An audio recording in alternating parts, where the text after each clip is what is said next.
Hello, I'm John Rossi, a touring drummer with a love of all things animal. When I'm on the road, I visit as many zoos, aquariums... Hey, wait a minute. What's going on? Hey, what's going on there? Hello? Hello? We interrupt your regularly scheduled program to bring you Rossifari Zoo news. News you can use from the world of zoos and conservation. Every week, we bring you breaking news and analysis from around the globe, featuring the animals you love and the people who care for them. And here's your anchorman, John Rossi.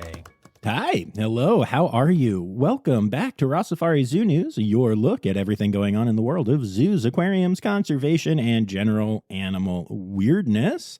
And hey, it's the first episode of 2025. Woo! I hope your new year rang in well and was a lot of fun, and that you're looking forward to this one, because it's not like every year from the last 4 or 5 have just been filled with crazy, terrible, weird, horrible things happening all the time. Cough. But anyway, so this episode is going to be a little different. As I mentioned last week, I am taking some time off from the podcast, 1 whole week. Woo! So I'm recording this super early. As such, instead of doing a normal episode, I'm going to do a best of the rest episode covering just a few of the stories that didn't make any single Zoo News episode over the last year, but that I found fascinating. I hope y'all enjoy. And I will address a few quick stories from this week, right when we get started with my headline story, but then it's off to the recent past. And don't worry, there will be the usual animal holidays section at the end, although you may remember from previous years, as we wrap up the year and then get into the next year, there's kind of a dearth of holidays for animals for a couple of weeks. So there's not a lot, but we do have one coming that's pretty cool. But before we get to all of that, here is the usual update on me. Well, let's be honest, I don't actually have too much to update you on since the last episode, since I recorded that one 2 whole days ago. That's the problem with working ahead. But there is one big bit of news for me. You might have seen it online, but last week I told you I might be getting a new to me car this week, and sure enough, everything worked out, and I ended up with a new ride. It is a 2023 RAV4 hybrid, and I've been playing around with whether to call it the Ride Safari, the Rossifari, the RAV Safari, the RAV Safari, or the Rossiravi. And also, I have to say, special props to Amanda Berg, who pointed out that since it's a baby car for me, it's a Ravlet, which is true, and which I love so much. I really love the silly, fun stuff we have, like inside jokes and stuff, in the Rossifari community. Just love y'all so much. Other than that, I will have spent the last week in New England as you listen to this, but that hasn't actually happened yet, so there isn't a lot to tell you about it yet. Cool story, I know. Anyway, hope your year is off to a great start, and here's to a lot of great content and fun stuff in 2025 for all of us. But let's get to it, shall we? 1, 2, 3, 4. Ow, that's a funky monkey, tree kangaroo, or a binturong. It's Zoo News, yeah. All right, so our headline story this week is that in the 2 days since the last episode of Zoo News dropped, 3 elephants have passed away in various zoological facilities, and I want to take the time to say goodbye to them and also address some things that I've seen online. After all, what's an episode of Zoo News if I don't rant about the internet a little bit? But before that part, let's say goodbye to some incredible elephants. First of all, Buttonwood Park Zoo has announced the passing of Ruth, the 66-year-old female Asian elephant that called the zoo home.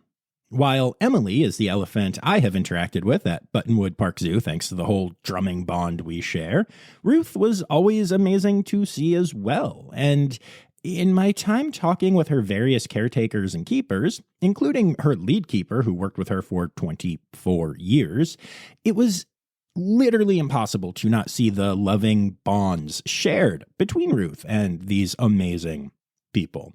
And, 66 years is an amazing age for a female Asian elephant, the median life expectancy of which is around 45 years and goes up to around 47 in human care. Now, since the average American human lifespan is 79.25 years, I did a little bit of math, and, Ruth reaching 66 is like an American reaching just under 111 years of age. So, that's really incredible. And the zoo has released a lot of information about Ruth and the life that she had before her time at the zoo, and the work that they did to make her comfortable and happy and to feel loved and to be able to build trust over time. And it's a really amazing story. I'm not going to talk about the whole thing here. They've put a ton of it out there, and I've talked about it before. And we did an episode about Ruth and Emily, 2 seasons ago, and it just never ceases to amaze me how much loving work goes into taking care of these individual animals. And I can't imagine what it's like to be, a keeper who worked with her for 24 years. That's astonishing. I think I have very few people in my life that I've been around that long, and most of them aren't people I see 5 days a week. That's for darn sure. None of them are, actually. So yeah, it's just a lot to think about. And I'm sure the team is incredibly devastated. And it's just, I kind of love this next bit. The zoo is actually closed until January 2nd, so giving multiple days off to allow the staff and Emily time to grieve this loss. And the team is spending a lot of time with Emily and kind of checking in on how she's doing. And she was given the opportunity to say goodbye to Ruth. So yeah, it's always hard to see these amazing animals go. But I'm so grateful to the team at Buttonwood for being so darn amazing. And then we come to the second elephant loss announced in the last 24 hours or so. The Elephant Sanctuary in Tennessee has announced the sudden passing of Donna, the 44-year-old African elephant. Now, if that name sounds familiar, it is because Donna is the elephant who was moved to the sanctuary a little over a year ago from the Oakland Zoo. And in her year at the sanctuary, Donna was introduced to a new herd and entirely new care procedures and was known for rolling around in the mud, often covering her rather impressive full size with it. Both the team at the sanctuary and the staff of the Oakland Zoo are obviously going to be missing this absolutely beloved animal. It's a shame to see her go. And last but not least, over in Europe, an elephant named Yindi has passed away at the age of 4. While playing in the elephant yard at her home in Dierenpark, Amersfoort, her hind leg got stuck in a wall of logs. The only way to get her leg safely unstuck was to sedate her, but she did not awaken from the anesthesia, unfortunately. The other elephants at the zoo, Indra and Kina, were given a chance to see Indy and say goodbye in their own way. So, sending love to the entire elephant team at all 3 of these facilities. 4, really, because, again, Donna was an Oakland elephant who ended up in Tennessee. So, yeah, sending love to the teams at all 4 of these facilities. And now for the rant. And I promise I'll keep it relatively brief. The anti-zoo crowd just really can't help themselves when animals die. That whole group I've mentioned on here before, the Friends of Ruth and Emily, just went out in droves, commenting on any news story they could find, spreading their lies and half-truths. And the best part is, some of them were doing it while claiming they are not affiliated with the group. But then you go to the group's page on Facebook, and lo and behold, they are. I guess I at least figured that when you see lying as an acceptable and successful tactic to accomplish your goals, you'd at least get good at it, but I was wrong. And the thing is, so many of these comments don't just make the standard arguments about the space needed for elephants or the mental stimulation required for them. They attack the keepers and the caretakers of these elephants. And that sucks. I've met a lot of the elephant team at Buttonwood Park Zoo and also recently interviewed an outside expert who has worked with Ruth and Emily. You're actually going to love that episode. And I can tell you that these are amazingly good people. The problem is that for these groups to believe what they believe, they need a villain. And they make the keepers and other caretakers into that. And it is despicable, deplorable, and honestly, in this day and age of crazily charged tensions about everything, it is legitimately dangerous. And I can say that because just for having posted videos drumming with Emily, I have received death threats. Some semi-credible seeming, some just idiots online. But regardless, it is a dangerous proposition. And the thing about all this is, as the second death I mentioned shows, Donna, there really is no way for these people to say that moving an elephant to a sanctuary will be a guarantee of a better life. Now, I want to be super clear here that I am not knocking the elephant sanctuary, which does amazing work, nor am I knocking the Oakland Zoo, who, combined with the elephant sanctuary to put months of effort into collaborating on this move. And I'm going to pause here for a second and point out that we don't know what caused Donna to pass away yet. Necropsy was done, don't have results yet. But what we do know is that it was sudden and unexpected.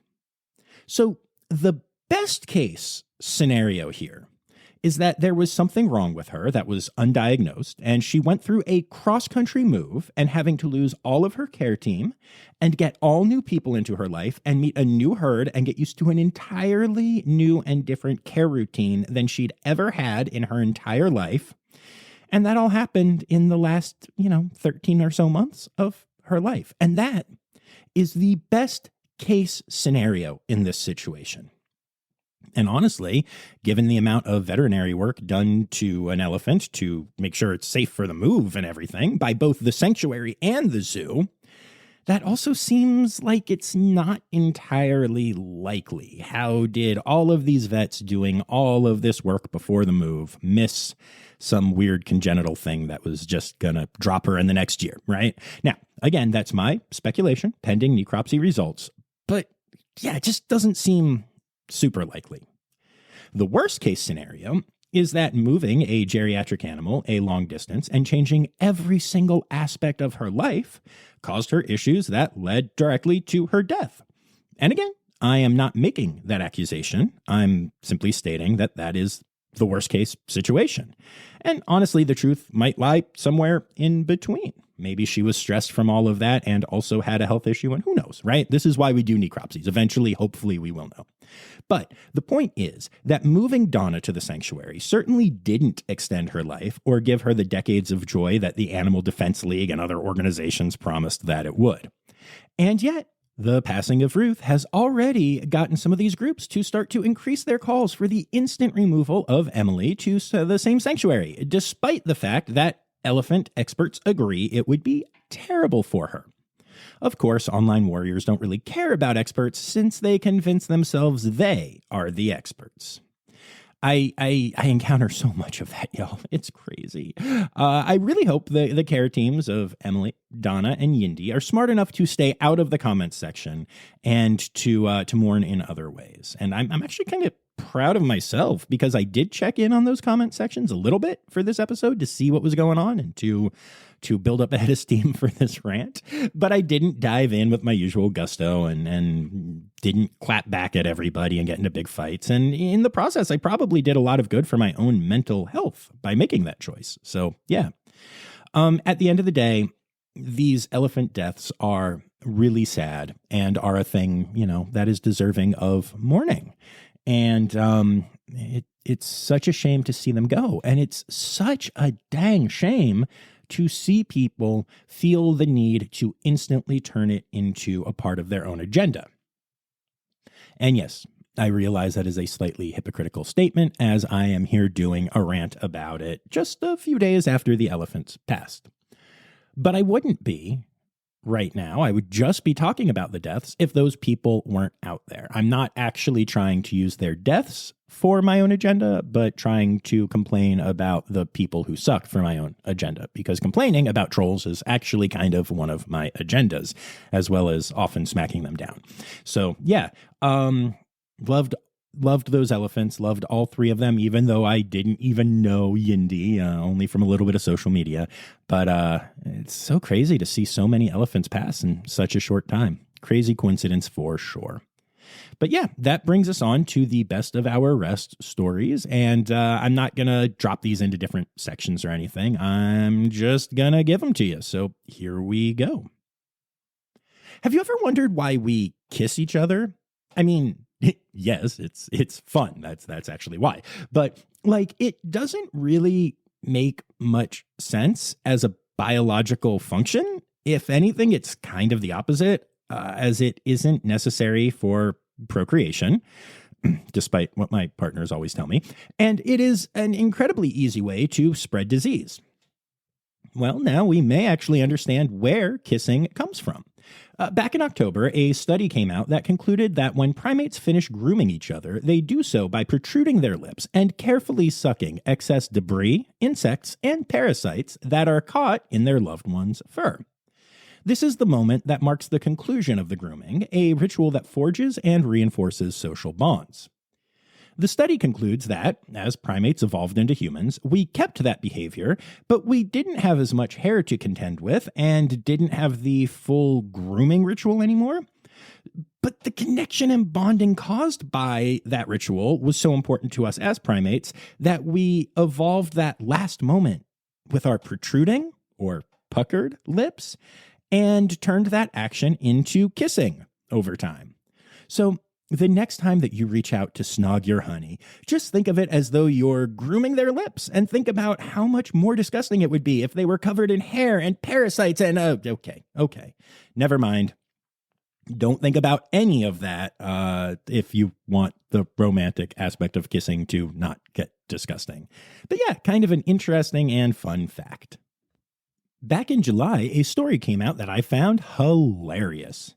People studying octopuses have learned a lot of amazing things about them, including the fact that they will often team up with fish for hunting purposes.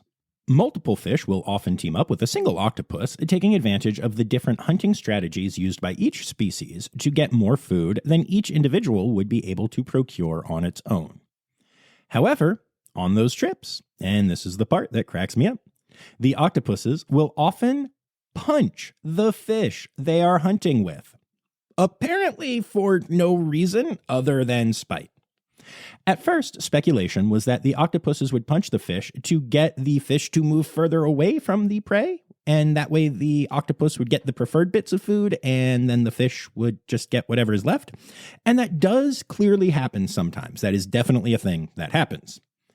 However, oftentimes, the octopus just lashes out when nothing seems to be going on. Just boom, punch. Just punches the fish. While there's no way to know for sure, it very much appears as though these punches are just happening out of spite, which honestly makes me love octopuses even more. I've mentioned this before on here, but I'm pretty convinced that if they didn't have such a short lifespan, they would rule the planet, and frankly, I'd be okay with it. I mean, apparently they would be kind of abusive leaders, but hey, we're pretty used to that already, aren't we?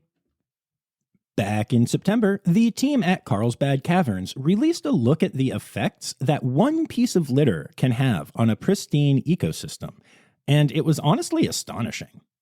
The culprit was a bag of Cheetos that was dropped on the ground in the caverns. Now, rules for the caverns state that only water should be taken into them, but someone decided to break those rules and then to just toss their snack on the ground. Because the caverns are kept in such a pristine condition, it was very easy to track the effects of this litter bug. So, we're going to start off by telling you that there was almost no chance that the bag was there for more than 24 hours. It was probably significantly less because rangers go through the caverns every day to make sure everything is cool. But in that time, in less than a day, the processed corn in the Cheetos was softened by the humidity of the cave. It formed the perfect environment to host microbial life and fungi. These items quickly attracted nearby crickets, spiders, and flies, which transferred the mold to nearby cave surfaces. The molds then spread higher up the walls, fruited, and dried, leaving an unpleasant smell behind. And the cycle continued like that until rangers were able to step in and clean away all of that new stuff in the environment. Now, in this case, it took a team of multiple rangers roughly 20 minutes of intense cleaning to get rid of the effects of one bag of Cheetos. Again, left for less than one day. And sure, 20 minutes isn't a lot of time, but it was one bag, and it was multiple rangers cleaning over that time. So just think about this story the next time you're driving along a highway or walking along a road or whatever, and see just the endless amounts of litter. It really does give an incredible perspective on the damage that litter causes and just how much we as a species are affecting our just very local ecosystem around us, every single day. I cannot believe that one bag of Cheetos caused all of that. Okay, so I truly have no clue how this next story didn't make it into conservation news back when I first read it in August.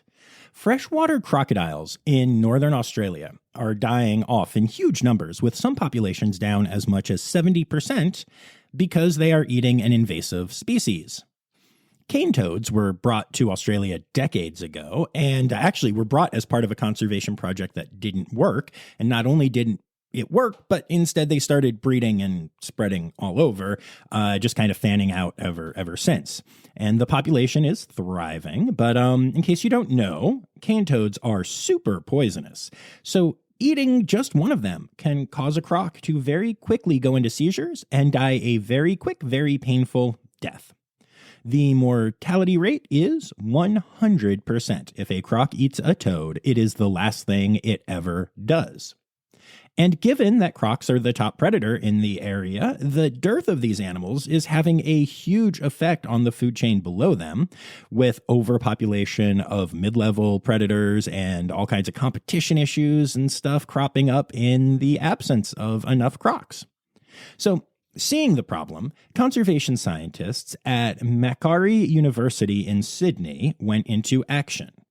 They started taking dead cane toads and cutting off the top half of their bodies, where the vast majority of the poison is made and stored.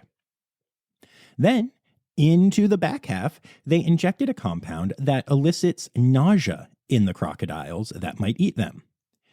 Rangers then take said altered toad butts out into the field, and crocs quickly snap them up, which makes them sick but doesn't kill them. It's basically the equivalent of giving crocodiles food poisoning. The crocs quickly learn to associate toads with a bad feeling, so they don't try to eat any of the living toads that, instead of making them feel bad, would actually kill them. In areas where this has been done, crocodile mortality is down 95%. They really do learn right away to avoid the cane toads, and they can tell they're the same animal based on smell, and thus they don't end up getting poisoned. I think this is probably one of my favorite conservation stories I've heard this year, and I have no clue why it didn't make it in earlier, but yeah, it's very, very cool stuff. And speaking of cool conservation stories, in early December of 2024, the Florida state government yet again took an incredible step to help save local wildlife. They voted to protect an additional 85,517 acres of land across 19 properties in and around the Florida Wildlife Corridor. The lands that are protected are largely owned lands, either by private citizens or by companies, so the government worked out the best way to work with each owner individually. In some cases, the government is buying the land outright, and in other cases, the government is providing funding to the owners who will continue to live or work on the land, but in ways that are minimally invasive, allowing wildlife in the area the best chance to survive while coexisting with humans. All of this costs a lot of money, but the largely conservative government of Florida truly seems to care about wildlife conservation. And honestly, it's really impressive to see this continue to happen, despite the fact that it goes against the general trends of the conservative movement when it comes to conservation at a national level.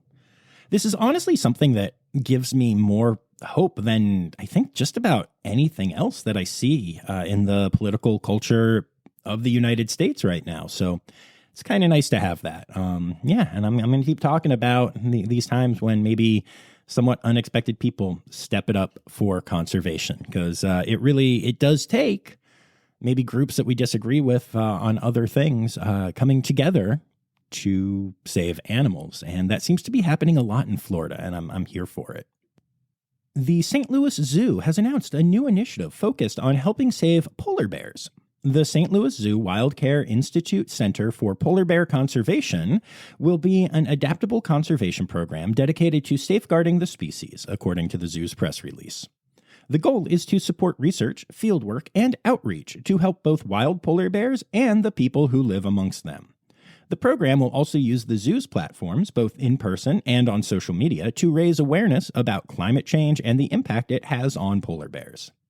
Now, this is especially important as a study from earlier this year found that melting sea ice has caused more issues for polar bears than we have realized.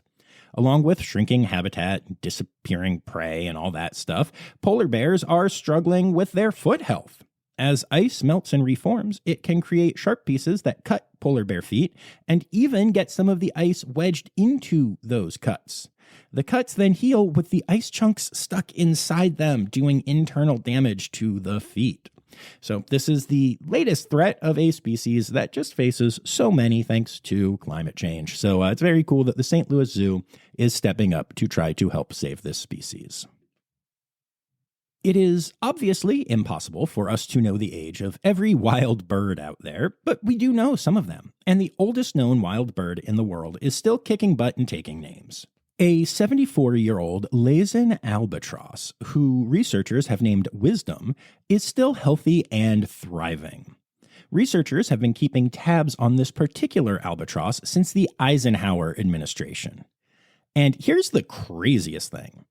Wisdom isn't just still alive at that incredible age, but she is still laying viable eggs, with the most recent one coming on November 27th. The expectation is that the egg will hatch in January, making her a mother for the 30th time that we know about. It's known that Laysan albatross can live into their 50s in the wild. Probably early 50s is like the tail end of their lifespan, the high end. But 74 is just an insane age, and it's not like most of those older birds continue to reproduce. So Wisdom is truly a unique and special bird, and scientists are trying to learn as much as they can about her while, doing so in a non-invasive way. So yeah, I find Wisdom fascinating. And then last but not least this week, 132 hamsters escaped from their cages on a flight in Portugal earlier this year, forcing the plane to be grounded after it landed at its destination. It took airline staff 4 full days to track down all of the hamsters, which had spread all over the plane, which means that over those 4 days, the plane was not able to make any of its scheduled flights. So these hamsters caused a lot of problems. And that wasn't the only amount of time the plane was grounded, as it became necessary for the company to fly the plane completely empty, except for the pilots, back to headquarters for a thorough inspection, because rodents, don't know if y'all know this, but they're pretty darn good at biting and chewing things. So for this plane to be able to fly safely again, it had to be out of commission for a long, long time because hamsters. Animal, animal, animal holidays. Animal, animal, animal holidays. All right, it is January, so Happy New Year again. But January doesn't get its own animal month, so yeah, nothing there. And then we only have one day this week. January 5th is National Bird Day. And that's it. Those are your animal holidays for the week, or your animal holiday for the week.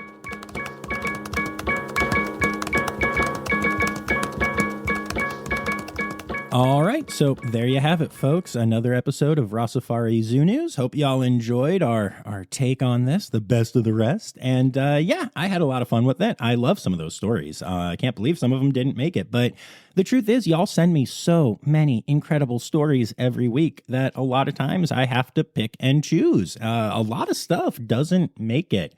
I would say at this point, the vast majority of stories that I get sent do not make it into an episode. So thank you for sending them. Thank you for not getting frustrated and stopping sending them when things you send don't make it in. Please keep doing so in 2025. It's always great. I would like to say thank you to my Red Panda level patrons, Dr. Laura Schenk, Dr. Stephen Williamson, Barbara Bennett, Jenny Owens, and Kevin Williams.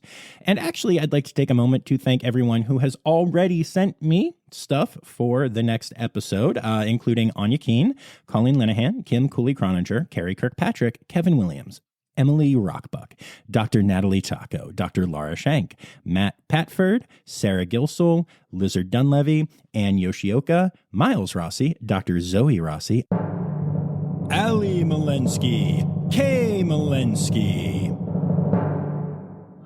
The Malenskys. Madeline Weaver, Michael Sebastian, Jay Dunkley, and Dylan Hoy. Thank you all so much, and I'm looking forward to getting to some of those stories in the next episode. Woo! It's 2025, y'all. Have fun, and most importantly, don't forget that the words Newsy Credits backwards are Cider Kiss One.